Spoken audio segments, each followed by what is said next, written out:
अपना जो निज स्वरूप सत्य स्वरूप आत्मा है, जो चेतन है, अद्वय है, आनंद स्वरूप है और क्रिया रहित है।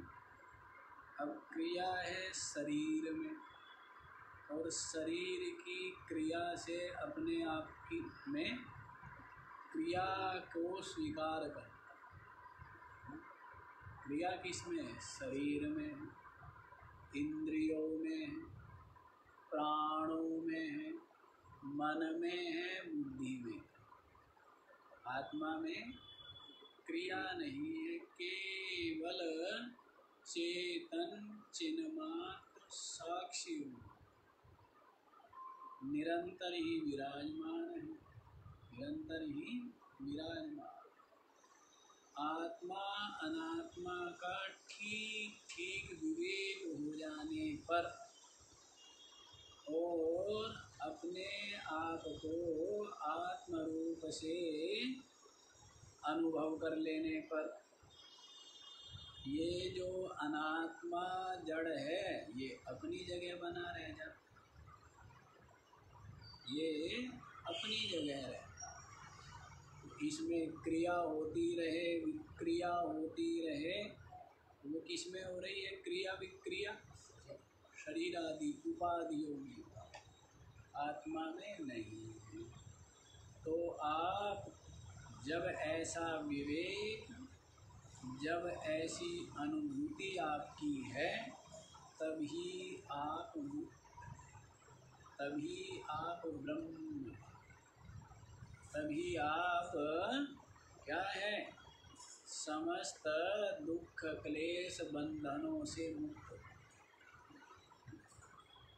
तुरंत बतलाई है ना।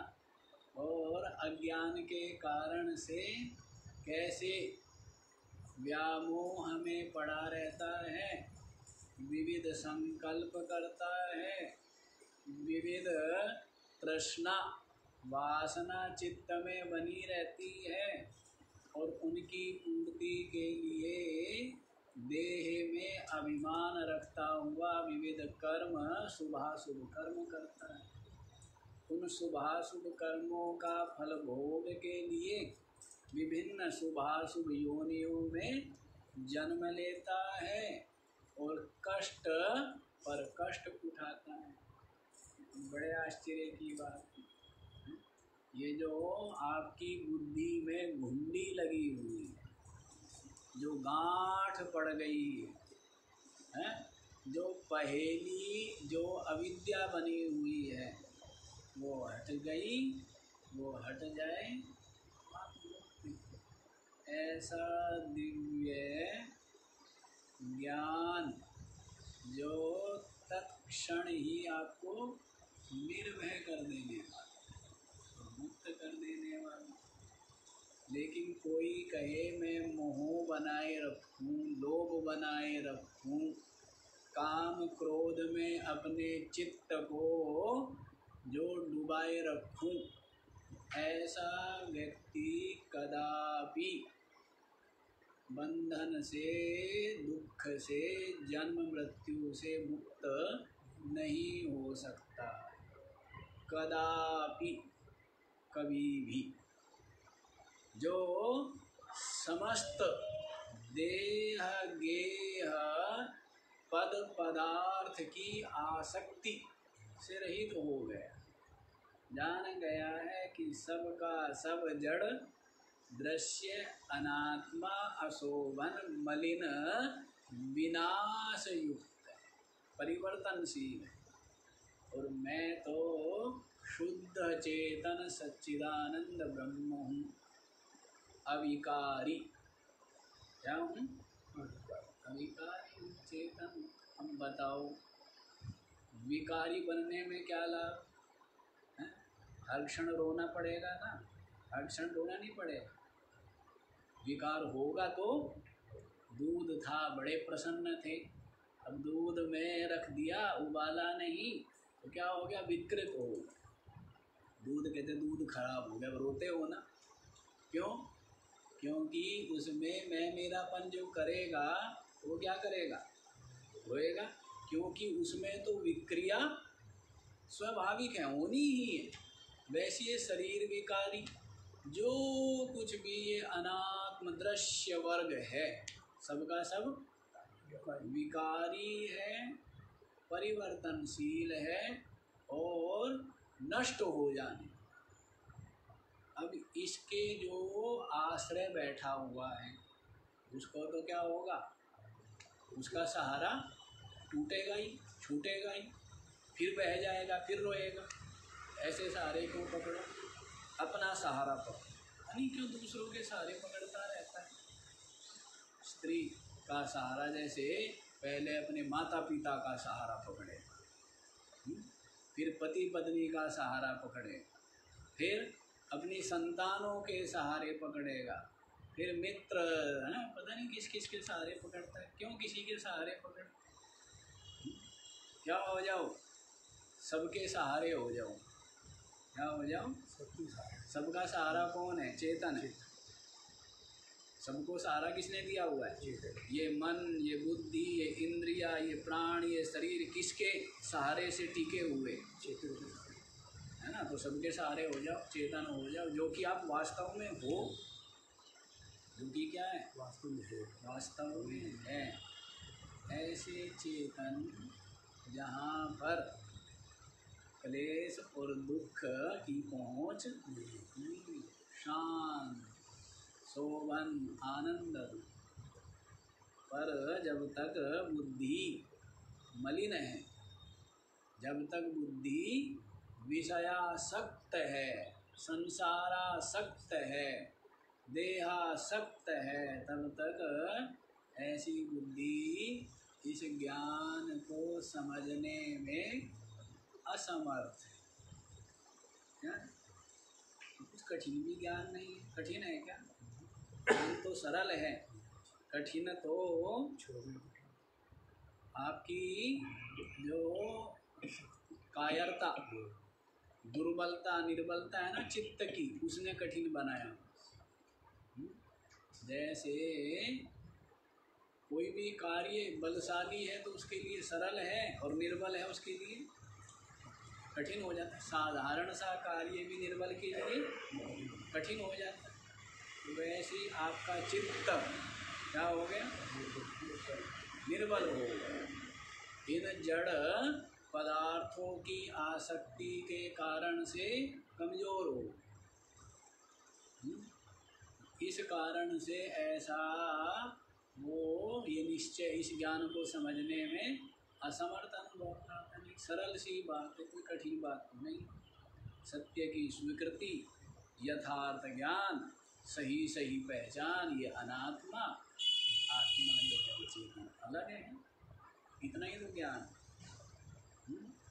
पर और पता नहीं क्या क्या किए रहता है दुनिया भर के कर्म में, उपासनाओं में, सगुण उपासना और पता नहीं कहाँ कहाँ उलझा रहता है।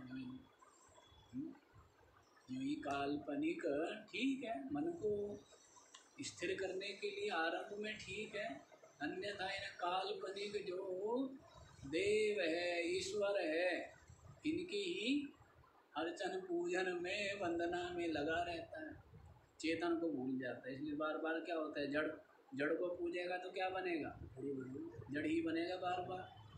किसको पूजता है, शरीर को, किसको पूजता है, तो बार बार क्या मिलता है।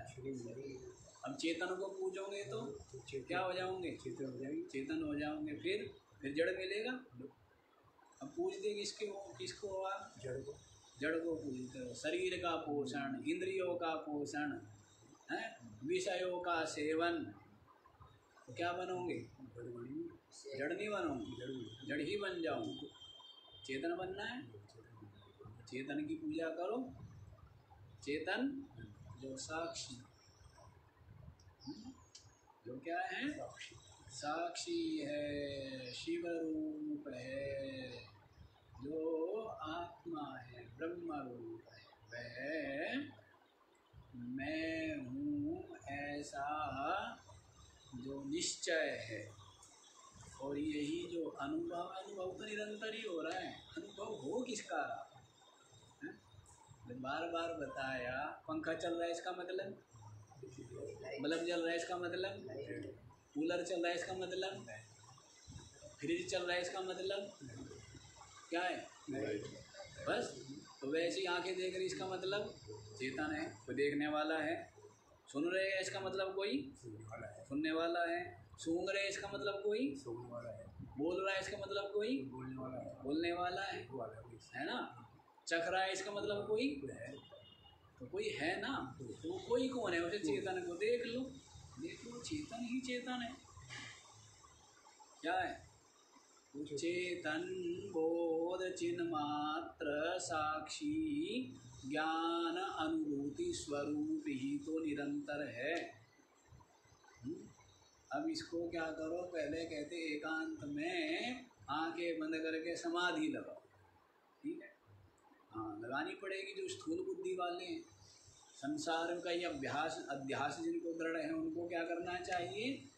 उनको तो हाँ समाधि लगानी पड़ेगी। समस्त संकल्प का त्याग करके, सब अनात्मा का में आत्मबुद्धि का निषेध करके, और फिर चुप हो जाओ।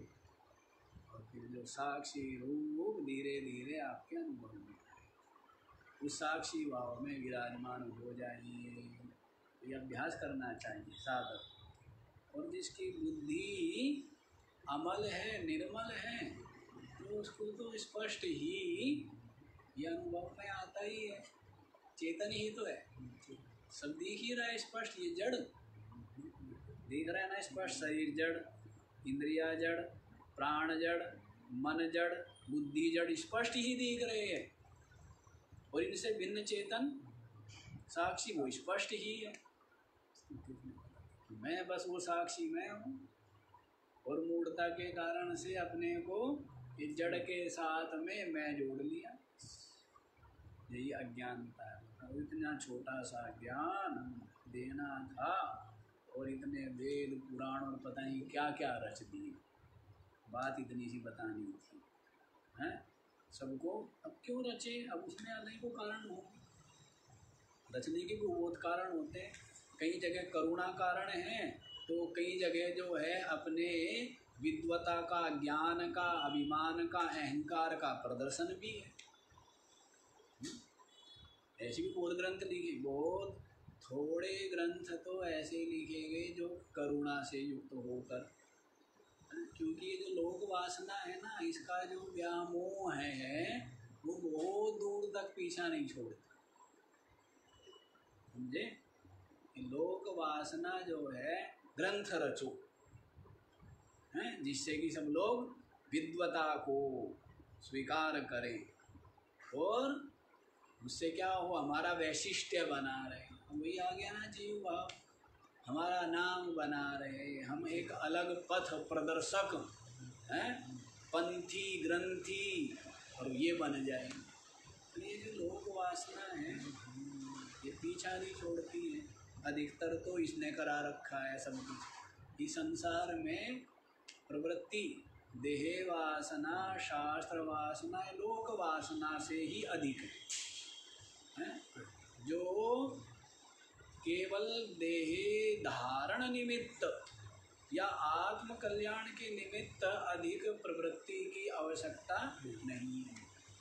हाँ, कहीं कहीं पर करुणा, जीव मात्र के प्रति दया का भाव भी महापुरुषों के हृदय में रहा, तो उन्होंने भी ग्रंथ रचे। लेकिन अधिकतर तो प्रदर्शन का भाव है, अहंकार की क्या हो पूर्ति, उसके लिए हमने देखा है महात्मा ऐसे ऐसे विद्वान, ऐसे तपस्वी, ऐसे अनुभवी, तो एक अक्षर भी नहीं लिखा, एक अक्षर भी नहीं लिखा। और ऐसा नहीं कि उनके हृदय में करुणा नहीं थी, करुणा भी बहुत थी, लेकिन लोक वासना नहीं। इसका मतलब ये है कि सबने जो ग्रंथ रचे हैं वो लोक वासना से रचे। मैं ये नहीं कह रहा हूँ, हो सकता है कल हमारे द्वारा भी रचे जाए तो फिर आप कहेंगे जी इसके मूल में क्या, इसके मूल में तो लोग वासना है। ऐसा नहीं है, करुणा भी हो सकती है। क्या करुणा भी हो सकती है। चलो जी, दूर चले गए ना, दूर नहीं जाना है, यहीं पर आई। तो इतनी सी बात, जड़ जड़ है, चेतन चेतन। दृश्य दृश्य है, दृश्य कभी दृष्टा नहीं हो सकता, दृष्टा कभी दृश्य नहीं हो सकता है। इतनी सी बात। जो अनात्मा है वो अनात्मा है, जो आत्मा है वो आत्मा। जो सब है वो सब है, जो शिव है वो शिव है, और स्पष्ट ही है। अब काला तिल और सफ़ेद तिल मिला दो, क्या है? अलग ही दिखते हैं ना, कि भाई ये काला है और ये सफ़ेद है। सीधी सी बात है, इसमें ज़्यादा माथा लगाना पड़ेगा है? तो वैसे ही ये जड़ है और चेतन, लेकिन ऐसा क्या किया हुआ है, ऐसा मोह, ऐसी ममता, ऐसा अहम किया हुआ है इस शरीर में। तो भाई इसका परित्याग करना चाहिए। और कितना स्पष्ट बता दिया, इस शरीर की मलिनता को, हड्डी मांस का ढेर, इतना बतला दिया है। उसके पश्चात भी मलिन अशोभन रूप देह में जो मैं मेरा पना करे वो मूढ़ ही। पता नहीं उसके बेचारे के कौन से पाप, किस जन्म का दुर्भाग्य उसका पीछा नहीं छोड़ता, जो अपने या अन्य के शरीर में क्या बनी है, शोभन बुद्धि बनी। अपने और अन्य शरीरों में जो शोभन बुद्धि बनी है, तो समझो उसका दुर्भाग्य, पता नहीं किस जन्म का कितना दुर्भाग्य, कितने पाप उसके सामने आ गए, जो इस अशोभन मलिन जड़ शरीर में क्या कर रहा है, मैं और मेरा, मूर्ता की पराकाष्ठा है। हाँ, तो अक्रियम का मतलब है अब क्रिया हो रही है शरीर में, क्रिया हो रही है इंद्रियों में, और क्रिया क्या मानेंगे, अपनी आत्मा में मानेंगे। अब बोल रहे हैं तो आप क्या कहोगे कि जी आप बोल रहे हैं, क्या कहूँगे, लेकिन मेरी सत्ता से वाणी बोल रही है, बुद्धि में विचार हो करके, और उन विचारों को ये वाणी अभिव्यक्त कर रही है। मैं क्या हूँ, साक्षी। लेकिन क्या देखेंगे, कह जी आप हिल रहे थे, मैं क्यों हिल रहा था, है? मैं हिल रहा था, है? आप देख रहे थे, मैं देख रहा था, है? मेरी सत्ता से चेतनवान होकर के बुद्धि, उसमें ही ये विचार संकल्प हुआ, देखने का, बोलने का, सुनने का, समझने का, चलने का, ये सब किसमें हुआ है, बुद्धि में हुआ है ना।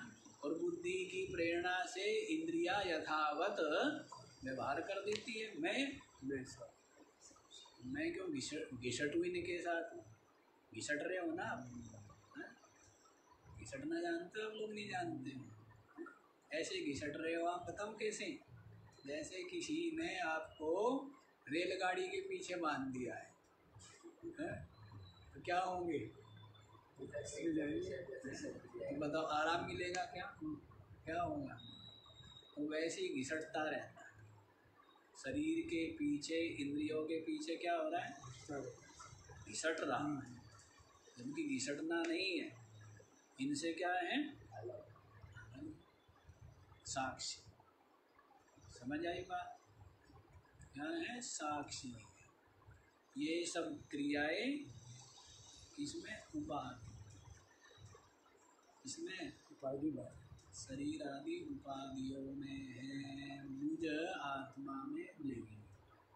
मैं तो साक्षी रूप ही हूँ।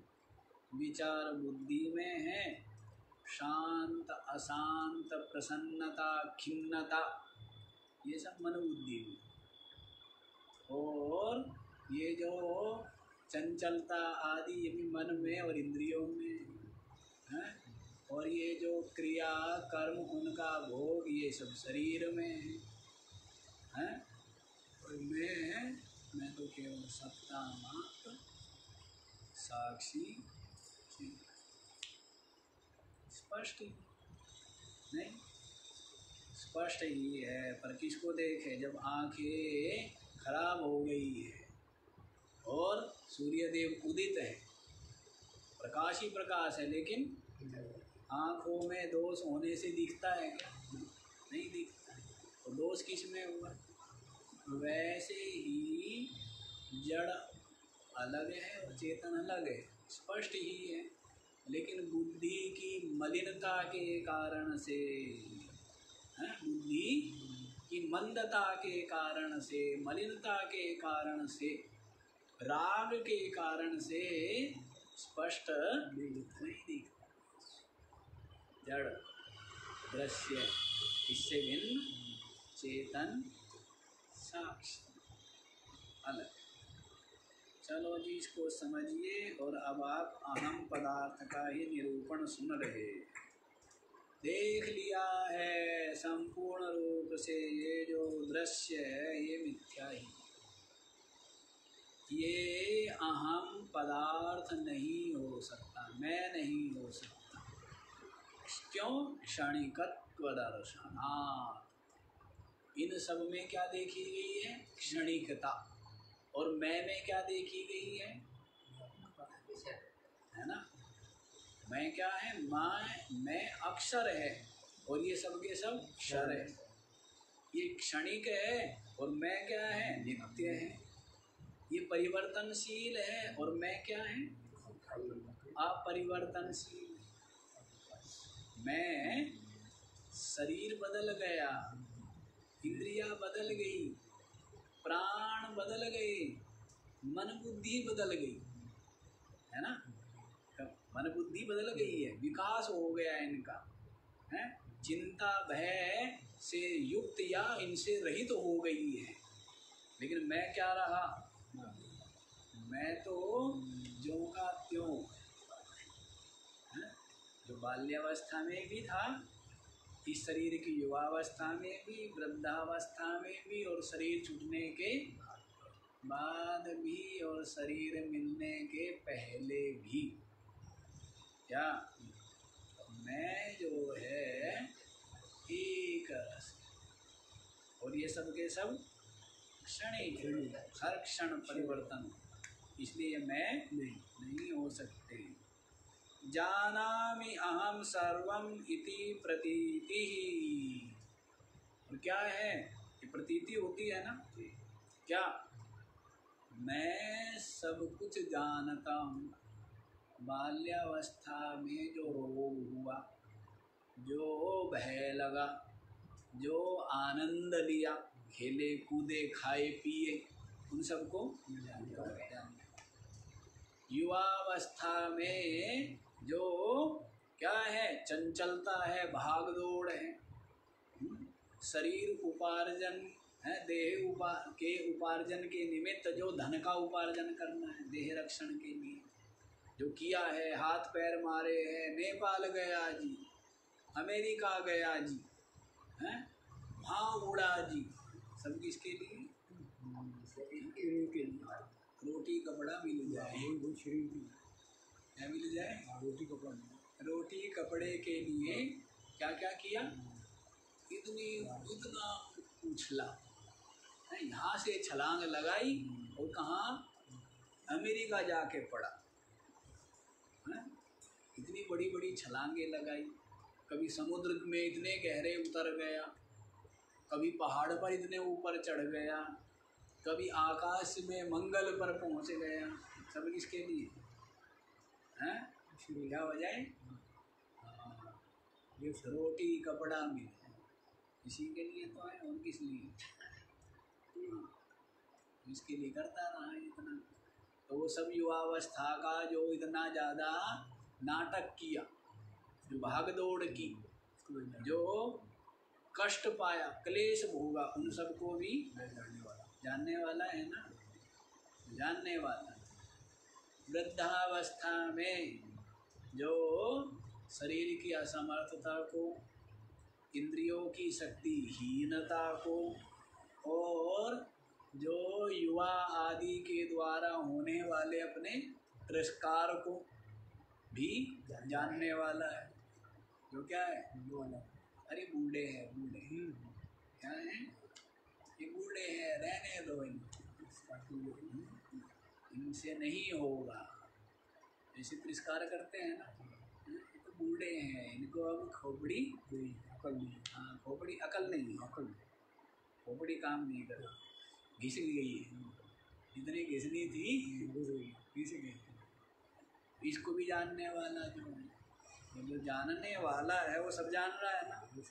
तो अहम सर्वम जानामि इति प्रतीति, मैं सब कुछ जानता हूँ, ये जो प्रतीति है, कुतो अहमादेः क्षणिकस्य सिद्ध्येत, ये जो अहम आदि है, क्षणिक अहंकार, अहम माने अहंकार, आदि से क्या ले लेंगे? बुद्धि को ले लेंगे, चित्त को ले लेंगे, मन को ले लेंगे, हैं, इंद्रियों को ले लेंगे, है ना, आदि से।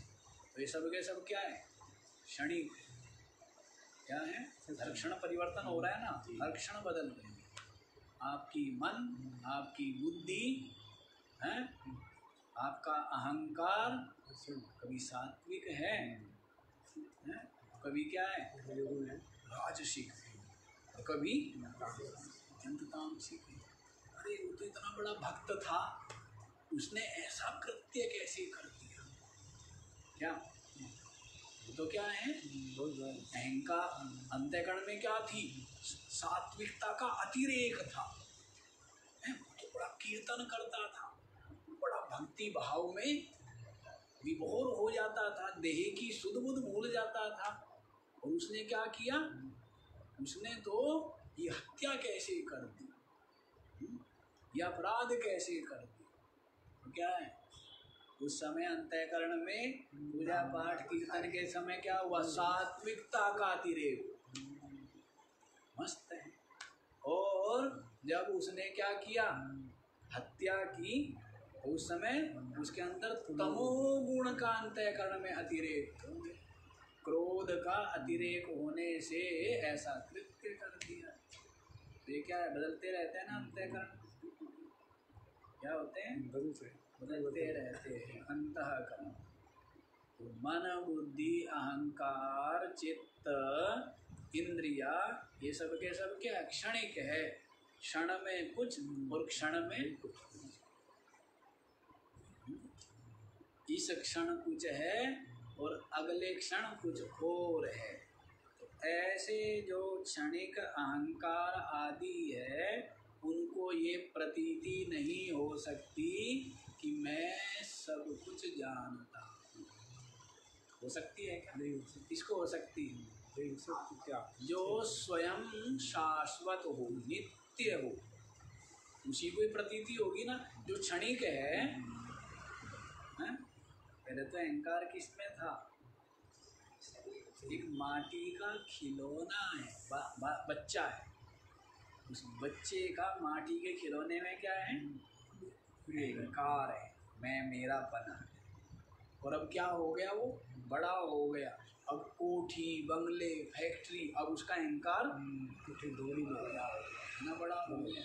तो पहले वो अहंकार क्या था? अब वो अहंकार वही है क्या? अब उसको कहे कि भाई तू तो ये कहता था कि नोट भी फेंक देता था, बंडल सब फेंक देता, नहीं मेरे को तो ये लकड़ी का खिलौना चाहिए। अब उसको देख वही कि ले ये गुड़िया ले, तू है उतली, तो लेगा क्या? तेरा तो प्राण, तेरा तो अहंकार किससे जुड़ा हुआ था? उस खिलौने से। लेकिन अब क्या हुआ? परिवर्तन हो गया ना। अब वो मानेगा क्या? वो कहेगा मैं बच्चा थोड़ा हूँ, बालक थोड़े ही।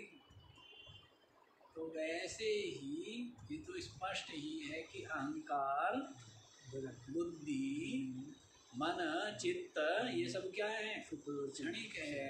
क्षण में कुछ, अगले क्षण परिवर्तन से। लेकिन परिवर्तन रहित एक रस जो साक्षी है, चेतन है, वो कोई अलग है। कोई क्या है? वो अलग है। इसलिए क्षणिक होने से अहंकार आदि मैं नहीं हो सकता, अहम पदार्थ नहीं हो सकता। समझ आया?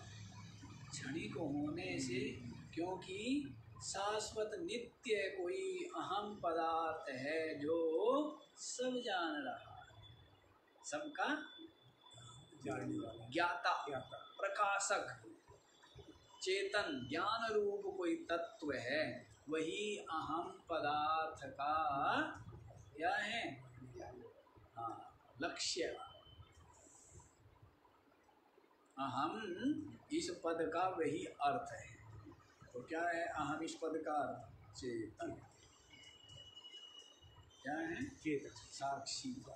हाँ, वो ये क्षणिक अहंकार आदि नहीं हो सकते। समझ आ गया? अब बताओ इससे अच्छे तरीके से क्या समझाया जा सकता? ऐसा समझा दिया है ग्रंथों में, ऐसे स्पष्ट भी। इससे ज़्यादा और क्या स्पष्ट होगा? हाँ, लेकिन समझने के लिए धैर्य और गंभीरता, अंतर्मुखता की आवश्यकता। तब ये समझ में आता है कि अहम पदार्थ ये देह, इंद्रिया, प्राण, अंतःकरण आदि नहीं हो सकते, क्योंकि ये क्षणिक है। अभी क्या हेतु बताया है? क्षणिक है। फिर इनमें जड़त्व हेतु भी बदलाएंगे। फिर क्या है? ये जड़ है, क्षणिक है, और आगे क्या बदलाएंगे? जड़ होता है। जड़ है। लेकिन पहले एक एक बात से सिद्ध करेंगे। क्षणिक होने से ये मैं आत्मा नहीं हो सकता, क्योंकि आत्मा तो सब कुछ जानता है। आत्मा क्या है? जानता है, सब कुछ जान रहा है, सबका साक्षी है ना। जी, सबसे है? तो ये क्षणिक अहंकार आदि ये नहीं जान सकते। ये बात बतला दिया है। ऐसी प्रतीति नहीं हो सकती कि मैं सब कुछ जानता हूँ। अब आगे भी देख लीजिए, ये केवल क्षणिक ही हो ऐसा भी नहीं है। इनका तो कभी भाव होता है और कभी अभाव भी हो जाता है। ये प्रवाह रूप से अनादि है, लेकिन क्षणिक है, बदलते रहते हैं, लेकिन है अनादि। जैसे आपका मन है, अंतःकरण है, वो क्या है? अनादि है, लेकिन क्या है? क्षणिक है। क्षणिक माने बदलता रहता है। तो वैसे ही अब आप देखो, इनका अभाव भी हो जाता है। उसको समझाने के लिए आगे वाला श्लोक बताते हैं। अहम पदार्थस्त्वमहादिसाक्षी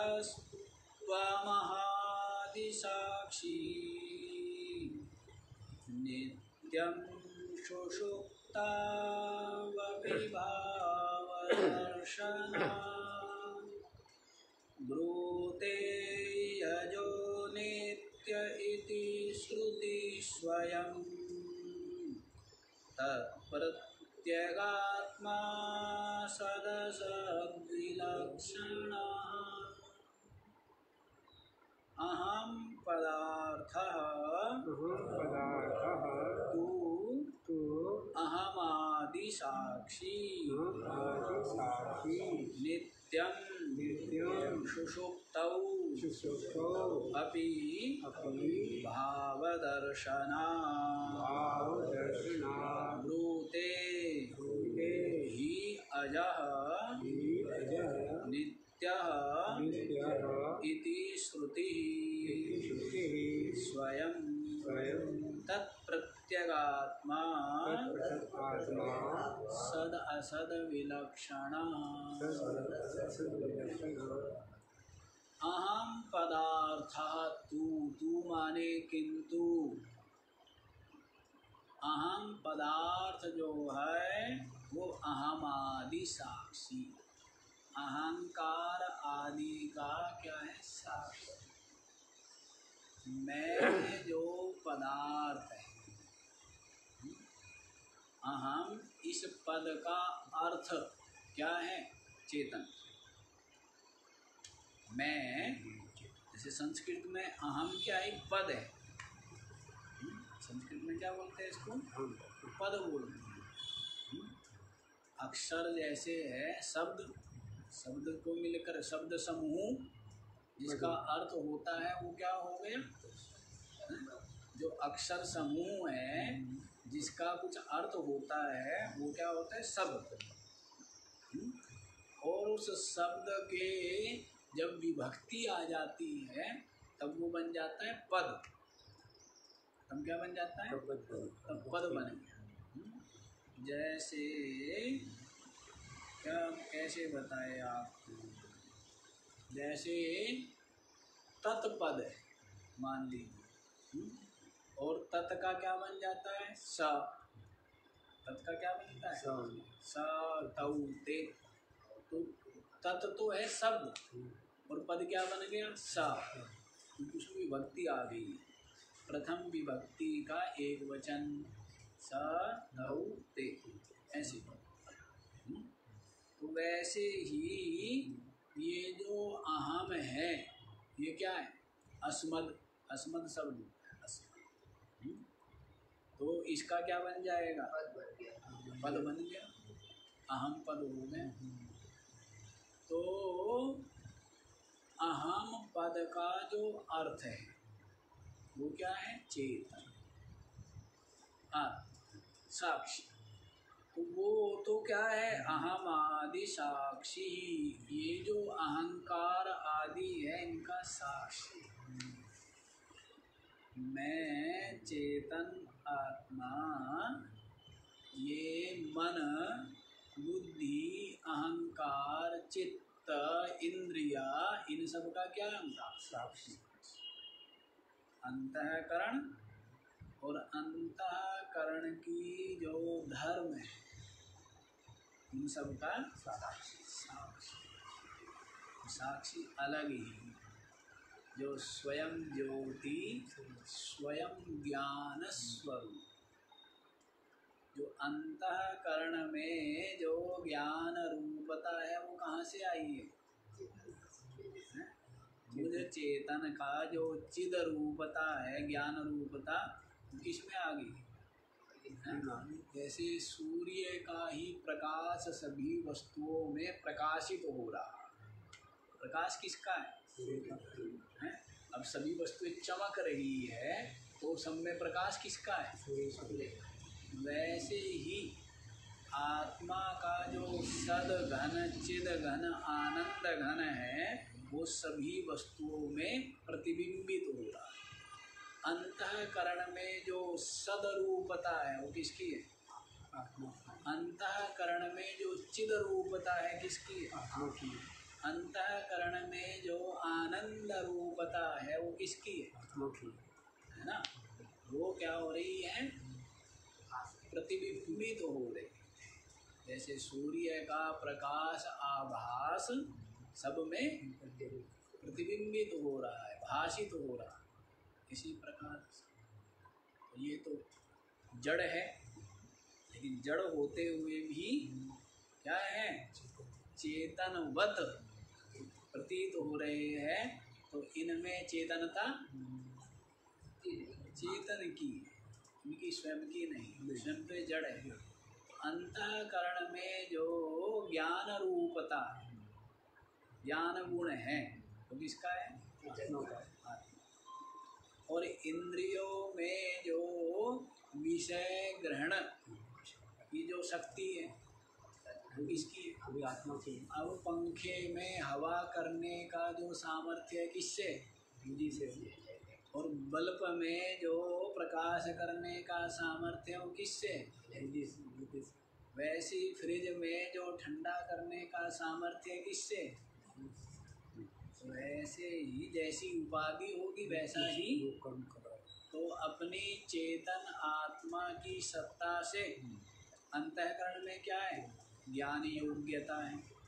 इंद्रियों में भी कर्म और ज्ञान की इच्छा की योग्यता किससे है? चेतन से ही है।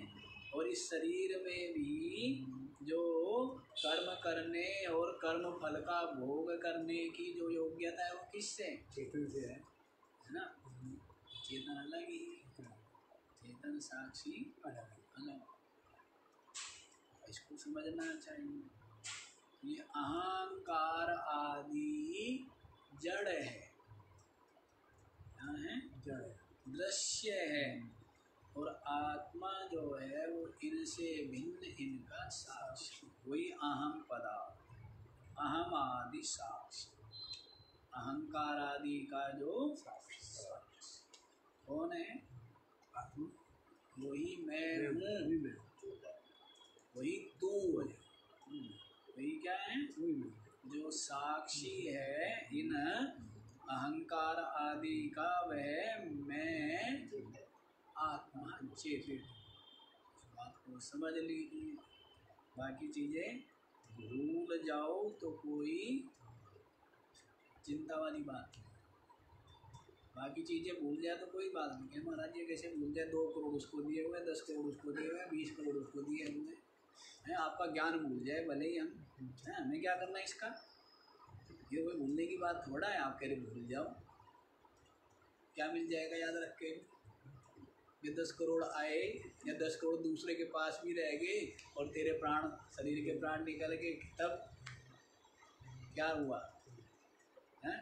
फिर वहीं कहीं झोपड़े में पैदा होगा, हैं? फिर जीवन भर परिश्रम करके फिर 2, 4, 10, 20, 50 करोड़ जोड़ेगा, फिर छोड़ छाड़ के फिर चलता बनेगा गधे की तरह। जैसे गधे का काम खाली यहाँ से बोझा उठाना और वहाँ पर बोझा पटकना, बाकी बोझा किसका? उस बोझे की बोझ कौन लेगा? हैं? वो दूसरा गधे का काम।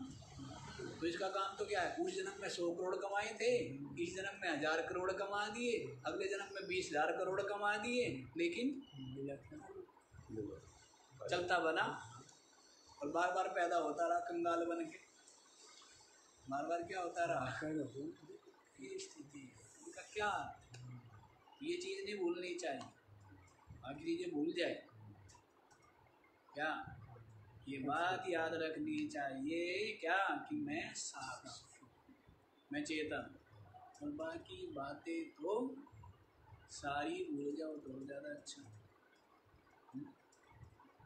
कम भूल जाओ, चलो कुछ तो कम करो, कुछ तो बोझा जो ज़्यादा लादा हुआ है, भूल जाओ तो सारा ही भूल जाओगे। ऋषभ देव जी सब भूल गए। राजा था इस बात को भूल गए, शरीर था, शरीर हूँ इस बात को भूल गए, इंद्रियावान, प्राणवान, मन बुद्धिवान हूँ ये बात भी भूल गए। सब कुछ भूल गए। एक बात याद रहेगी क्या? जगत था, जीव था, ईश्वर था, हवा है, पानी है, जल है, ये है, वो है, सब भूल गए। एक बात याद रहेगी, बाकी चीज़ें तो कहीं नहीं, वो तो भूलनी चाहिए। उनको तो लिखेंगे बिल्कुल, डायरी में इस तरह से लिखेंगे कि दूसरे की समझ में भी ना आए। क्यों सेठ जी? अलग भाषा में लिखा जाता है ना, इतने उसको दिए हुए, उसने उसको दिए हुए, अलग भाषा में। तो रेड पड़ जाए तो हाँ, दूसरे की समझ में ना आए, दूसरे को पता ना लगे। हैं? हाँ, ऐसा है। भूल जाओ उनको। क्या याद रखो? मैं साक्षी।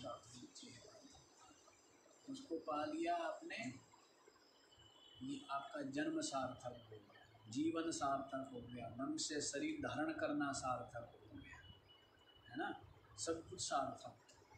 और यदि अपनी आत्मा को नहीं जाना, सारा चौपट हो, सत्यानाश हो गया, खाया पिया लिया दिया, मनुष्य जन्म मिला, सब कुछ क्या किया, सत्यानाश किया, कुछ नहीं, कुछ भी नहीं किया। क्या किया, कुछ नहीं किया। जैसे पशु ने पेट भरा वैसे पेट भरा, जैसे पशु ने बच्चे बनाए ऐसे बच्चे बनाए, हैं, जैसे पशु ने अपने बच्चों को पाला पोसा ऐसे अपने बच्चों को पाला पोसा। कौन सा काम किया, कौन सी बहादुरी महानता का काम कर दिया है आपने? बहादुरी और महानता का काम केवल एक, वो है अपने आत्म स्वरूप को सही सही समझ लेना, उसके निश्चय और अनुभव से हो। क्या हो गया, कल बताया था ना, कृतकृत्य। क्या हो गया, कृतकृत्य। बाकी तो क्या है, बाकी तो सब शरीर देह धारण के निमित्त है, तो कर्म करे कोई बात नहीं, देह धारण निमित्त है कर्म, अन्यथा तो यही है। तो याद रखना चाहिए, मैं साक्षी चेतन आत्मा, केवल याद ना रहे बुद्धि में, ऐसा आपका अनुभव, ऐसा अनुभव और स्पष्ट ही है। अनुभव करने के लिए कुछ अलग करना पड़ेगा, है? अंधेरा था और हमने दीपक जला दिया, अब अनुभव करो, कहना फील करो कि क्या प्रकाश हो गया। अरे फील क्या करे, प्रकाश ही है, ये फील करना पड़ेगा। बताओ, सूर्य के सामने बैठ करके क्या करना पड़ेगा, फील करो। क्या फील करें, दिख नहीं रहा है साफ। अंधेरे में बैठ के फील करो, क्या फील करें, कि अंधेरे में बैठो, क्या फील क्या करे, है ये अंधेरा। तो वैसे ही मैं ज्ञान बोध अनुभूति स्वरूप चेतन हूँ, आत्मा हूँ, ये तो स्पष्ट ही है। और ये जड़ अनात्मा अलग है, इनका मैं दृष्टा हूँ, साक्षी अलग ही, स्पष्ट ही है। तो फील करो, फील, और क्या फील करें, और क्या फील करना है बताओ, और भी कुछ फील करना है, यही है, यही निश्चय है। किसी को फील कह दो, फीलिंग, अनुभूति, ये तो कहते हैं ना कि अनुभूति हो गया, तो अनुभूति ही है। लेकिन जो रागी लोग हैं ना, रागी लोग मंदबुद्धि, देह अभ्यास अध्यास देहासक्ति हैं, और पदार्थों की आसक्ति जिनकी बुद्धि में ज़्यादा है, उनको कहते हैं कि क्या करो, ये करो, कसरत करवानी पड़ेगी ना उनकी। पैर उठाओ, गर्दन के ऊपर रखो, सर के ऊपर रख दो, उनकी कसरत करानी पड़ती है। कर कर आगे फिर कहेंगे महाराज अब आई अकल है, ऐसी बात है। नहीं तो कोई कसरत की जरूरत नहीं है। कसरत क्या करनी, सब दिख ही रहा है स्पष्ट कि दिन है और ये रात है। ये इसको भी कुछ करना पड़ेगा, कल्पना निश्चय भावना कुछ करना पड़ेगा। वैसे स्पष्ट दिख रहा है, जड़ और दृश्य और आत्मा और आत्मा स्पष्ट ही है, नहीं स्पष्ट है। यदि आसक्ति बैठी होगी चित्त में तो स्पष्ट नहीं होगा। स्पष्ट का मतलब है अनुभूति है, ऐसी संशय रहित स्पष्टता, स्पष्ट बोध, अनुभूति। तो जो बहिर्मुख है ना, रागी है, उनको नहीं होगी, संभव ही नहीं। उनको क्या है, जो पूर्व दिशा में देख रहा है उसको पश्चिम दिशा में क्या हो रहा है वो दिखेगा, हैं? क्या दिखेगा, इधर को मुख किया हुआ है। अब मुख तो संसार की ओर किया हुआ है, तो दिखेगा क्या, संसार दिखेगा, चेतन दिखेगा। संसार मतलब चेतन की ओर अभिमुख हो गया, उसको क्या दिखेगा, चेतन दिखेगा। अब अभिमुख तो है, देख तो किधर को रहा है, हैं? लोभ की तरफ, धन की तरफ, विषय की तरफ, वस्तुओं की तरफ, देख शरीर की तरफ देख तो कहाँ रहा है? तो चेतन दिखेगा? क्या दिखेगा? नहीं देखेगा जो सबको छोड़ के भूल के इसको देखेगा। तो चेतन को देखने का प्रयत्न करता है, उसको क्या दिख जाता है? चेतन दिख रहा है, दिख गया, है ही है। चेतन दिख जाता है। चेतन की ओर देखो ना, संसार की ओर नहीं देखना। अच्छा जी, यहीं पर देखो क्या बताया है, समझ आया? अहम आदि साक्षी, जो अहम पदार्थ है वो अहंकार आदि का साक्षी। नित्यं सुसुप्तौ अपि भावदर्शना। देखो जी, एक तो क्या बतला दिया, अहंकार आदि क्षणिक है, ये बतला दिया। अब ये बतला रहे हैं कि सुषुप्ति में इनका अभाव हो जाता है। सुषुप्ति अवस्था में उनका भाव है। मन, बुद्धि, अंतःकरण, अहंकार, इंद्रिया, शरीर, विषय, वस्तु सबका क्या हो जाता है? सुषुप्ति में क्या हो जाता है? अभाव हो जाता है। होते हैं क्या ये? नहीं होते। सबके सब क्या हो जाते हैं? शून्य रूप। क्या हो जाते हैं? शून्य हो जाता है, अभाव हो जाता है। लेकिन आगे बतलाएं, पहले यही समझो, नित्यम सुषुप्तौ अपि भाव दर्शना। लेकिन जो अपनी आत्मा है वो क्या है? नित्य है। नित्य क्यों है जी? सुषुप्तौ अपि भाव दर्शना। सुषुप्ति में जब सबका अभाव हो जाता है तो भी इस अहंकार आदि का जो साक्षी है उसका भाव रहता है। उसका क्या रहता है? उसका भाव रहता है। उसका भाव रहता है, विद्यमानता रहता है।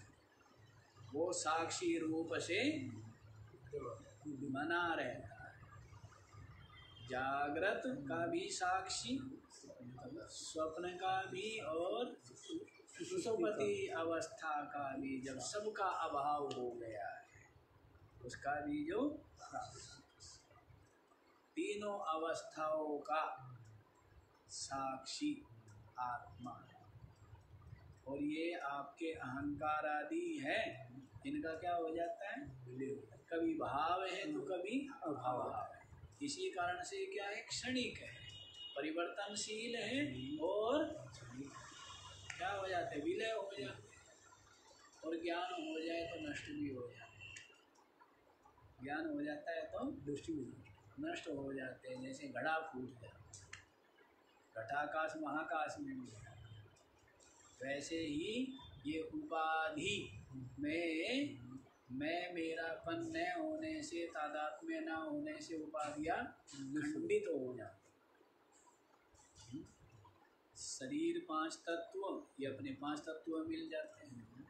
अंतःकरण भी पांच तत्वों के रजोगुण और सत्वगुण का कार्य है। सूक्ष्म शरीर, तो ये क्या होते हैं? ये भी अपने अपने मूल तत्वों में ही मिल जाते हैं, विलय हो जाते हैं, टूट फूट करके। और अज्ञान, माया, अविद्या, ये तो ज्ञान से पहले ही उखाड़ करके फेंक डाली थी। तो इस कारण से क्या रह गया? केवल चेतन साक्षी आत्मा ब्रह्म रूप सच्चिदानंद रूप ही अवशिष्ट बच गए, शेष रहे। इसी बात को कह रहे हैं कि सुसुप्ति में अहंकार आदि का अभाव है, और ये जो साक्षी है इसका क्या रहता है? भाव है, भाव दर्शना। श्रुति भी स्वयं कहती है, क्या कहती है? अजः नित्यः शाश्वतः अयं पुराणः।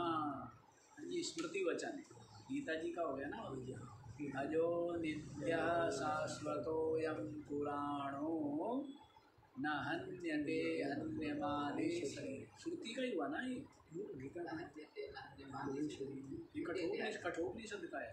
गीता में भी है जी। नहीं, गीता में तो है, हाँ। लेकिन दोनों में समानता है। कठोपनिषद में है। कठोपनिषद में है। कठोपनिषद अजो नित्यः शाश्वतोऽयं पुराणो न हन्यते हन्यमाने शरीर। इसमें कठोपनिषद में देही ये बिल्कुल ऐसा ही कठोपनिषद में है। थोड़ा वो कुछ अक्षरों का भेद है, कुछ अक्षरों का भेद है। दूसरे अध्याय में है ना,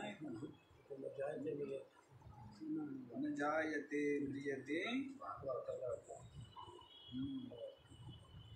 ये तो गीता का ही है। तो ऐसा ही बिल्कुल ये 2-3 श्लोक ऐसे हैं जो श्लोक भी है और मंत्र भी है। श्रुति के होने से श्लोक हो जाएंगे ना, स्मृति के होने से श्लोक है, और श्रुति वेद के होने से मंत्र। वेद के श्रुति के जो होते हैं उनको मंत्र बोलते हैं, और स्मृति आदि ग्रंथों में होते हैं इनको इसलिए श्लोक बोलते हैं। हाँ, ये बतलाया है अजः नित्यः इति श्रुति स्वयं ब्रूते। श्रुति स्वयं कहती है कि वो तो नित्य है। नित्य है अर्थात सुषुप्ति में उसका अभाव नहीं होता। सुषुप्ति में भी साक्षी रूप से जो विराजमान रहता है, ऐसा श्रुति कह रही है। क्या कह रही है? श्रुति कह रही है। और युक्तियों से भी यही सिद्ध होता है, और जिज्ञासु साधक लोग ऐसा अनुभव क्या करते हैं? श्रुति कहती है कि वो नित्य है, उसका कभी अभाव नहीं है, साक्षी। और युक्तियों द्वारा भी यही सिद्ध होता है, साक्षी जो है सुषुप्ति में बना रहता है। और साधक संत लोगों का अनुभव भी यही है कि सुषुप्ति में जो साक्षी है वो बना, तीनों अवस्थाओं का साक्षी हो गया, नित्य हो गया। क्या हो गया? नित्य हो गया। अब ये अहंकार आदि सब अनित्य है, क्षणिक है, क्योंकि सुषुप्ति में इनका अभाव है। तत्प्रत्यगात्मा सदसद विलक्षण, वह जो प्रत्यगात्मा। कहाँ है परमात्मा? बैठा है कहीं। ऐसा परमात्मा हमें नहीं चाहिए जो कहीं बैठा है। क्या करना है ऐसे का? कहीं बैठा है, बैठा रहे, वहीं बैठा रहे भाई। तू क्या कर, तू वहीं बैठा रहे। और हम तो क्या ना, हम तो व्यापक हैं, तू वहीं बैठा है जहाँ बैठा। तो कहते हो परमात्मा कहाँ है? तत्प्रत्यगात्मा। प्रत्यगात्मा वह आत्मा ब्रह्म साक्षी तत्त्वमसि, तू ही है, तू ही है प्रत्यगात्मा। कहीं और मत खोजने लग जाना, ठीक है? प्रत्यगात्मा सद असद विलक्षण। सद असत दोनों से क्या है? विलक्षण। सद असद सबका प्रकाशक है। सद मान लीजिए कारण, और असत मान लीजिए कार्य, या असत मान लीजिए कारण और सत मान लीजिए कार्य। दोनों तरह से बतलाया है। देखो, अपनी अलग अलग बुद्धि है। जैसे कोई घड़ा देखेगा, दही देखी जिस किसी ने, तो उसको कहे कि भाई दूध था इसीलिए दही है, वो कहेगा जी नहीं दही है ना, वो दही को है मान रहा है। तो उसकी दृष्टि से उसको कहेंगे दही सत है और दूध असत है। मतलब दूध था, अब दही हो गया। उसको ऐसे समझाएंगे। एक दूसरा थोड़ा समझदार होगा तो वो कहेगा कि जी हाँ दही है, इसका मतलब पहले दूध, तो इसलिए वो दूध को क्या कहेगा सद, और दही को क्या कहेगा दही पहले नहीं थी, दही तो, लेकिन दूध अभी भी है।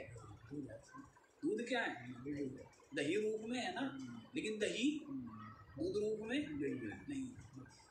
इसलिए वो क्या कहेगा, कारण को सत कहेगा, कार्य को असत कहेगा। और बहुत जगह कारण को असत कहेंगे और कार्य को सत कहेंगे समझाने के। तो कार्य कारण दोनों से क्या है, वो विलक्षण है, अलग है, ये है। दूसरा ये भी समझ सकते हैं, सद और असत दोनों सापेक्ष ही, दोनों क्या है, सापेक्ष है। ये जो दृश्य जगत है असत है, और जो हम सत भी कह रहे हैं जिसको, तो वो सत भी किसकी अपेक्षा से कह रहे हैं, असत की अपेक्षा से सत कह रहे हैं। तो आत्मा सापेक्ष है क्या, निरपेक्ष। आत्मा क्या है, निरपेक्ष क्यों है, क्योंकि एक है, क्योंकि अद्वितीय है, क्योंकि केवल है। सापेक्ष नहीं है, केवल एक है ना। जब दो हो तब सापेक्षता बनती है। इसकी अपेक्षा से ये बड़ा है, उसकी अपेक्षा से ये छोटा है। अब एक ही हो, वो क्या है, निरपेक्ष। ना वो बड़ा है ना वो क्या है, बड़ा भी वही, छोटा भी वही, बीच वाला भी, वो क्या है, निरपेक्ष हो गया। तो वैसे ही सत असत का मतलब क्या लगा लेंगे, तो सद के द्वारा भी अभिव्यक्त नहीं होता, असत के द्वारा भी अभिव्यक्त, सद असत दोनों से निपट। समझ आया। तो वह जो प्रत्यगात्मा है, अहंकार आदि का साक्षी, और सुसुप्ति में भी जिसका भाव रहता है, साक्षी रूप से विराजमान रहता है, और श्रुति भी प्रमाण है, श्रुति भी कह रही है। तो वह जो साक्षी है वह प्रत्यगात्मा है।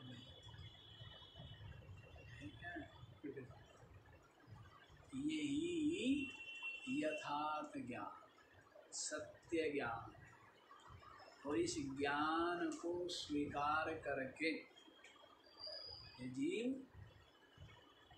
भव बंधन क्लेश से मुक्त हो क्या हो जाता है। तो अब आप फिर ये दूसरी पढ़ाई क्यों पढ़ाई जाती है, कर्म कांड की, भक्ति की, काल्पनिक ईश्वरादि का आरोपण करके उनकी भक्तियाँ करना, ये सब क्यों किया जाता है। अब इसलिए किया जाता है कि जिनकी बुद्धि स्थूल है ना, जिनकी बुद्धि मंद है, मलिन है, स्थूल है, ऐसी बुद्धि वालों की बुद्धि पहले घिसनी पड़ेगी। क्या करनी पड़ेगी, घिसनी पड़ेगी। तो कर्म कांड में घिसो, पहले तो उसको रगड़ो। महात्मा लोग रगड़ते हैं, चेला आ जाए कोई कब्जे में तो क्या करते हैं, रगड़ डालते हैं। रगड़ना भी चाहिए, रगड़े भी ना तो क्या है, रगड़े नहीं जाते, इसीलिए क्या होता है, अकल नहीं आती, ज्ञान नहीं आता, कुछ भी नहीं आता है। रगड़ते थे ना, सेवा, अहंकार रगड़ा गया। क्या रगड़ा गया, अहंकार रगड़ा गया, आसक्ति रगड़ी गई है, सारा जो मोह है, वो विकार है, वो सब रगड़े गए। क्या चाहिए, जैसे चंदन को रगड़ते हैं तो क्या होती है, सुगंध प्रकट होती है ना। और रगड़े नहीं तो अपने घर में ला कर रख लीजिए आप, हैं, कितने चंदन ला कर रख लो, सुगंध मिलेगी, शीतलता मिलेगी, नहीं मिलेगी। फिर उसको रगड़ेंगे तो, और फिर उसका लेप लगाएंगे तो वैसे रगड़ना पड़ता है। रगड़ते थे पहले, जो पहले रगड़ते थे इसलिए वो क्या बनते थे, सुगंधित हो जाते। उनकी सुगंध, उनके ज्ञान तप की सुगंध उनको भी मिलती थी और समाज को भी मिलती थी। अब रगड़े नहीं जाते, तो इसलिए खुद के हृदय में भी क्लेश अशांति बनी रहती है। और ऐसे जिसके खुद के हृदय में क्लेश अशांति बनी है, वो समाज को क्या देगी? शांति देगी। समाज को क्या देगी? हैं? क्लेश अशांति देगी ना। हाँ, तो रगड़ना ठीक काम है। रगड़ना चाहिए। तो रगड़ते थे तो सब अहंकार, मलिनता, विकार, आसक्ति सब दूर हो के और फिर ज्ञान की और अनुभूति की सुगंध, निश्चलता, निष्कपटता है और निश्चिंतता और मुक्ति की सुगंध सब और फैलती थी। वो स्वयं भी आनंद में विराजमान, और जहाँ जहाँ ऐसे संत पग धरे वह स्थल और उनका सारा का सारा क्या होता जाता? सुगंधित तो होता जाता। शांति है, क्लेश रहित, आनंद, निश्चय, निर्भय, निश्चिंत, वे सुगंध फैलती जाती। संत लोग जाते क्या फैलती जाती है? सुगंध फैलती है ना। संतों की सुगंध, ज्ञान की, भक्ति की, निश्चिंतता की, वास्तविकता। चलो जी, आज इतना ही रखिए, बाकी का विचार कल।